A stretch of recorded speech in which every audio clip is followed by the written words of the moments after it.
지난 3일 부산의 한 복합상가의 화재로 요양병원의 노인 환자들이 급히 대피하는 사건이 있었습니다. 그 긴박했던 상황 잠시 후 전해드립니다.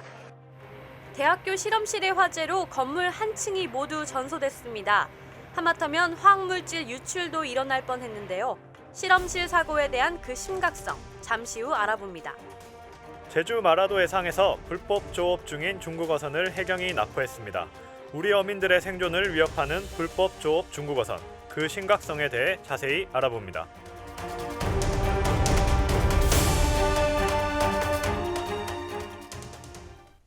네, 여러분 안녕하세요. 이번 주부터 긴급구조가 매주 금요일 오후 5시에 여러분을 찾아뵙게 됐습니다. 이제부터 금요일 오후 5시 꼭 기억해 주세요. 네, 지난 한 주에도 다양한 사건 사고가 있었죠? 네, 맞습니다. 아찔했던 순간을 영상에 담아왔는데요. 그 현장 함께 보시죠. 지난 3일 부산의 9층짜리 복합상가에서 불이 나 요양병원의 노인 환자들을 비롯한 시민 200여 명이 긴급 대피했습니다. 경찰에 따르면 기계실에서 불이 처음 발생했고 연기가 보일러 덕트관을 통해 번져나간 것으로 추정된다고 합니다. 다행히 신고 11분여 만에 화재는 완전히 진압됐는데요. 하지만 요양병원에는 혼자서 거동이 불편한 환자들이 많이 있었습니다. 다행히 출동한 소방대원과 의료진의 도움으로 모두 안전하게 대피할 수 있었습니다. 자칫 큰 사고로 이어질 뻔한 이날 화재. 자나깨나 불조심 잊지 말아야겠습니다. 얼마 전 화성에서 발생한 복합상가 화재의 경우 골든타임을 놓쳐 무려 4명의 사망자가 발생하지 않았습니까? 이번 사고도 복합상가 화재임에도 다행히 1명의 사상자도 발생하지 않았네요. 네, 다행입니다. 대형 화재를 막기 위해선 신속한 초기 대응과 빠른 신고가 최우선인데요. 긴박했던 당시의 상황, 우리 소방관분들 어떻게 대처했는지 현장에 출동하셨던 정민근 소방경님을 전화 연결했습니다. 정민근 소방경님 안녕하십니까? 네, 안녕하십니까? 네, 반갑습니다. 신고를 받고 출동한 화재 현장 도착해보니 어떤 상황이었습니까? 예, 복합상가이다 보니 마트, 골프 연습장, 음식점, 수영장, 사우나, 헬스클럽 등이 입점해 있었습니다. 불은 수영장과 사우나 영업을 위한 3층 기계실에서 시작되어 연기가 가득하여 시야를 확보하기 힘들었으며 또한 연기가 파이프 샤프트를 통해 전적으로 확산되고 있었습니다. 그래서 화재 진압팀 21개 팀, 구조대 8개 팀 등 경찰 1개 중대 등 30개 조로 인력을 편성해 신속하게 건물 안으로 들어갔습니다. 특히 7층과 9층에는 H요양병원이 입주해 있어 노인 환자들이 대피하는데 큰 어려움을 겪었습니다. 네, 무엇보다 다행인 점은 1명의 사상자도 없었다는 건데요. 복합 건물이다 보니 이용객을 비롯한 건물 안 사람들이 많이 있었을 텐데 어떻게 대피시키셨나요? 이용객 200여 명이 완전히 대피하기까지 약 3시간가량의 시간이 소요되었습니다.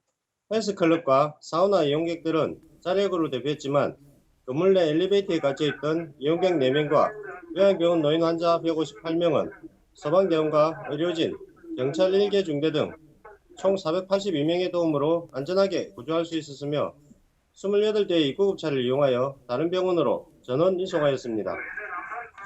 네, 이 복합 상가에서 화재가 나면 정말 아수라장이 될 수밖에 없을 것 같은데 이 경우에 우리 국민 여러분들이 지켜야 될 행동 수칙은 어떤 것들이 있나요? 화재 발생 시 가장 주의해야 할 것은 유독가스와 연기로 인한 질식입니다. 화재 경보가 울리면 모든 일에 우선하여 밖으로 대피하여야 하는데 아니란 생각으로 건물 내에 있다가는 유독가스와 연기로 인하여 큰일을 당할 수가 있습니다. 또 충분히 피난할 방법이 있는데도 불구하고 당황하거나 공포에 질려 창문으로 뛰어내리거나 다른 건물로 건너뛰다가 사망하는 경우가 상당히 많은 것으로 나타났습니다. 따라서 화재 시에는 당황하거나 무서워하지 말고 빠르고 침착하게 행동하여 건물 밖으로 신속하게 대피하여야 합니다. 네, 그럼 만약의 경우 불이 난 건물 안에 갇혔을 때는 어떻게 해야 하나요?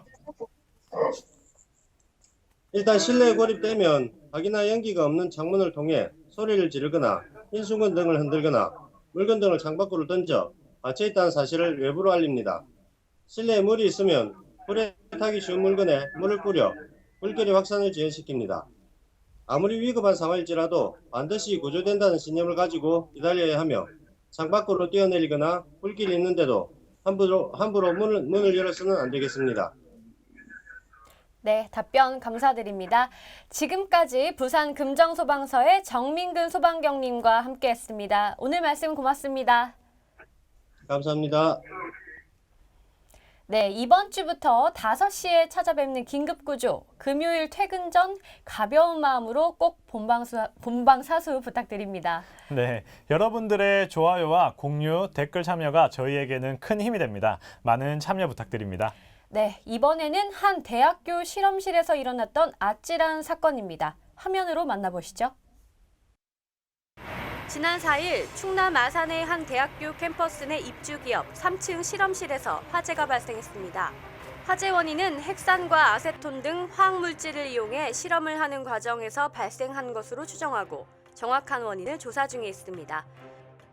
다행히 유독물질은 발생하지 않았는데요. 하지만 실험실 내부와 실험기기 등이 모두 전소되었다고 합니다. 화재는 안타깝지만 인명피해나 유독물질로 인한 2차 사고가 발생하지 않아서 정말 다행이 아닌가 싶습니다. 네, 지난 2013년 여수 산업단지에서 큰 화재로 인한 유독물질 유출이 큰 이슈가 됐었죠. 또한 실험실 화재도 최근 빈번히 발생하고 있는데요. 이 때문에 평소 유독물질에 대한 위험성에 대해 알아두는 것이 매우 중요합니다. 더 자세한 소식 이번 화재 현장에 출동한 충남 배방 119 안전센터의 이익주 소방위님과 전화 연결해 들어보도록 하겠습니다. 이익주 소방위님 안녕하십니까? 네, 안녕하세요. 네, 반갑습니다. 네, 이번 화재가 실험실에서 발생했는데요. 이 때문에 평소 화재와는 다르게 대처한 점이 있습니까? 실험실은 화학물질이 많습니다. 그래서 처음에 실험실 화재라고 해서 화학물질 유출을 걱정해 화학보호복을 구비해 출동했습니다. 네, 그렇군요. 최근 발생한 화학사고 현황을 보면 그 빈도가 점점 증가하는 것을 알 수 있는데요. 또 게다가 그 원인을 살펴보면 대부분 부주의로 인한 사고였다고 합니다. 만약에 화학물질이 유출되면 어떤 피해가 발생하는지 설명 좀 해주시겠어요? 화학물질이 유출되면 인근 주변에 있는 사람들의 호흡기와 폐에 심각한 손상이 발생합니다. 특히 주변의 식물도 영향을 받아 괴사하는 경우도 발생하지요. 대표적인 경우가 2012년 9월 27일 발생한 구미 불산 누출 사고입니다. 당시 구미 제4국가산단 화학제품 공장에서 탱크로리에 실린 불산가스를 옮기던 중 누출이 발생해 피해가 광범위하게 발생한 사건입니다. 이로 인해 5명이 사망하고 18명이 부상을 입었으며 불산가스가 외부로 유출해 지역 주민 1만여 명이 병원 치료를 받았으며 농작물 피해 면적은 212헥타르에 달했습니다. 네, 정말 위험하네요. 그럼 이 화학물질 유출을 대비하기 위한 방안도 마련했고 훈련도 이렇게 수시로 시행하시고 있다고요? 저희 소방에서는 경찰이나 군 등 재난 관련 대응기관과 주기적으로 훈련을 실시합니다. 평소 실전과 같은 훈련을 함께 화학사고 대응 역량을 강화해 나갈 계획입니다. 네, 이 화학물질 유출 사고에 대한 대비가 철저하다는 이야기를 듣고 있으니 든든합니다. 만약의 경우 화학물질이 유출되었다면 우리가 어떻게 대비해야 되는지도 알려주시죠. 화학사고가 발생한 경우 가능한 우이나 비닐로 직접 피부가 노출되지 않도록 하고 수건, 마스크 등을 이용하여 코, 입을 감싸고 최대한 멀리 대피해야 합니다. 화학사고로 발생한 독성가스는 대부분 공기보다 무겁기 때문에 높은 곳으로 대피해야 하며 관계기관이 제공하는 정보에 따라 움직이는 것이 안전합니다. 대피 시 바람을 안고 이동해야 합니다. 만약 대피하려고 하는 방향에서 가스가 날아오는 경우에는 바람이 불어오는 방향의 직각 방향으로 이동해야 합니다. 네, 높은 곳으로 대피하고 바람을 안고 이동해야 한다는 점 명심해야겠습니다. 이런 좋은 정보 정말 감사드립니다. 네, 지금까지 충남 배방 119 안전센터의 이익주 소방이님과 함께 했습니다. 3월이 되면서 학교들이 개학을 했잖아요. 관련해서 학교 관련 각종 사고의 위험성도 그만큼 커졌는데요. 각별한 주의가 필요할 것 같습니다. 네, 이 따뜻하게 불어오는 봄바람과 함께 마음도 기분도 설레는 3월인데요. 항상 우리의 안전도 잊지 말아주시기 바랍니다. 마지막 소식은 제가 준비했습니다. 대한민국의 최남단 마라도 해상에서 발생한 불법 조업 어선 단속 현장입니다. 함께 보시죠. 지난 3일 제주 마라도 해상에서 무허가 조업을 하던 중국 어선을 제주해경이 납포하였습니다. 이 중국 어선은 우리나라의 배타적 경제 수역에 들어와 조기 등 많은 어류를 잡고 있었는데요. 특히 범장망이라는 어망을 활용해 취역까지 싹쓸이하는 불법 조업을 하고 있었습니다. 이에 제주해경 3012함은 항공기와 합동으로 입체적인 단속을 펼쳐 도주하는 중국 어선을 납포하였는데요. 올해 제주해경이 납포한 불법 조업 중국 어선은 총 4척. 앞으로도 해양 주권 수호와 어민 보호에 최선을 다하겠습니다. 심각하네요. 이 중국 어선들이 떴다 하면 우리나라 어족 자원들이 씨가 마를 정도라고 하는데 우리 해경들이 이렇게 용감하게 나서주고 있으니 한편으로는 안심이 됩니다. 네, 맞습니다. 해경의 하루는 바다의 안전, 어민의 안전, 그리고 불법 어선 단속 등으로 24시간이 부족할 정도인데요. 보다 자세한 이야기 고창건 경사와 함께 전화 연결해 듣도록 하겠습니다. 네, 고창건 경사님 안녕하세요. 예, 안녕하세요. 예, 반갑습니다. 이 중국 어선의 불법 조업은 어제 오늘의 일이 아니지 않습니까? 때문에 어촌에서는 아주 골머리를 앓고 있다고 하는데 중국 어선의 불법 조업 현황 어떻게 됩니까? 예, 최근 5년간 우리 바다에 출몰한 불법 중국어선은 약 10만여 척으로 그 피해액만 무려 1조 3천억 원에 달합니다. 우리 서의 경우 하루 평균 60에서 70여 척이 출몰하고 있으며 13년부터 올해까지 불법 조업 중국어선은 총 237척을 검거하였습니다. 네, 그렇기 때문에 해양경찰들이 불법 조업을 하는 중국어선 단속에 매진을 하고 있지 않습니까? 하지만 중국어선의 반발이 심해 매우 위험하다고 들었습니다.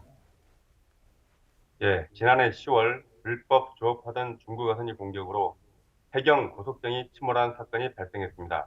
이를 계기로 지난 11월 인천 서청도 해역에서 공용 화기를 처음 사용했고 11월 개편된 무기 사용 매뉴얼을 보면 체포를 피하려고 흉기 등 위험한 물건으로 공무 집행에 저항하거나 경비 세력을 공격하려고 할 때 무기를 사용할 수 있습니다.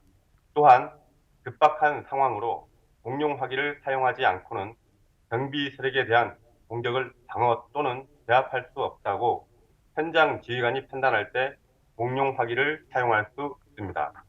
지난해 말 타결된 한중 어업 협상에 따라 폐창살 등 불법 시설물을 설치한 중국 어선을 발견하면 즉각 처벌할 수 있게 됐고 중국 해경국도 서해 특정역 바깥까지 와서 자국 어선이 불법 조업을 감시하고 있어 지난해보다는 전반적으로 중국 어선 불법 조업이 위축될 수 있는 여건이 마련됐지만 4월 성어기 이후 조업 현황을 지켜봐야 변화 여부를 가늠할 수 있을 것이고 제주해경은 본부 소속 항공기와 중국어선 조업 현황 등 실시간으로 정보를 공유하여 입체적인 단속 활동을 펼치고 있습니다.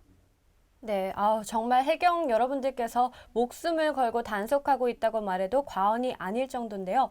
그렇다면 정말 궁금한데 이 단속된 중국 어선이 어획한 어류들은 어떻게 되는 건가요? 예, 단속된 중국어선 어획물은 검사의 지휘를 받고 부패로 인해 상품 가치가 없으면 폐기 처리하고 그 이외에는 취업에 위반해서 대가 보관 후 검찰에 송치합니다. 무엇보다도 불법 중국어선들은 우리 해역에 들어와 취업까지 삭제하고 있어 어장황폐화로 어민들이 소득대화, 연안 수산전 고갈로 조업을 위해 우리 어민들이 먼 바다까지 나가고 있어 안전사고 발생 위험이 상존하고 있는 실정입니다. 네. 한중어업 협정선 내 불법 중국어선은 이제 더욱 늘어날 텐데 이런 대비는 어떻게 하고 계신가요? 앞으로 한중업 협정선 내에서 불법 중국어선 주업이 증가할 것으로 보아 해상 종합훈련, 함정 팀워크 훈련을 통하여 불법 중국어선 검문 검색, 공용 화기를 이용한 상황 배치 훈련 등으로 함정 팀워크를 향상시키고 있습니다. 최근에는 항공기와 합동작전으로 중국어선 납포, 해상 치안 수호에 신속하게 대응하고 있습니다. 네, 우리 해양 경찰 여러분들의 활약이 기대가 됩니다. 제가 다 든든하네요. 네, 경사님 오늘 말씀 감사합니다. 네, 고맙습니다. 네. 아쉽게도 벌써 마무리할 시간이네요. 네, 오늘도 15분이라는 짧은 시간이었지만 많은 것을 배웠습니다. 건물 화재 시 대피 요령, 그리고 나날이 증가하고 있는 화학물질 유출 사고에 대한 대응 요령에 대해 자세히 알게 되었는데요. 대피만큼 중요한 건 뭐니 해도 예방이 아닌가 싶습니다. 네, 맞습니다. 이 정도는 괜찮겠지라는 생각은 버리고 첫째도 안전, 둘째도 안전을 생각하면서 즐거운 주말 보내시기 바랍니다. 아울러 사건 사고 관련 영상이나 사진이 있으시다면 국민안전처 페이스북 메시지 또는 안전한TV 홈페이지에 시청자 의견 게시판을 통해 많은 제보 부탁드립니다. 네, 그럼 여기서 마무리하겠습니다. 긴급구조 긴급구조 파이팅! 파이팅! 안녕히 안녕히 계세요. 계세요.